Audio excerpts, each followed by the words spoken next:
নমস্কার বন্ধুরা। তো আজকে নীল ষষ্ঠী। তো ঠাকুর ঘর থেকে আজকে ভিডিওটা শুরু করছি। তো এখন জল ঢালবো, যা যা কিছু নিয়মকানুন আছে সব কিছু করবো। তো তোমরা দেখতে থেকো। তো আজকে শুক্রবার, আজকে নীল ষষ্ঠী।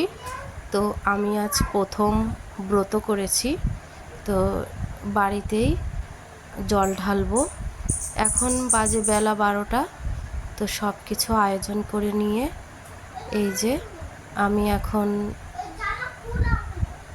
জল ঢালার জন্য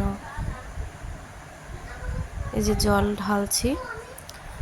তো সেটাই তোমাদের সাথে শেয়ার করলাম। তোমরা দেখো, ভালো লাগবে তোমাদের।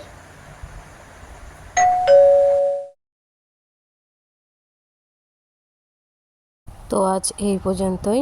টাটা, আবার নেক্সট ভিডিওতে দেখা হবে।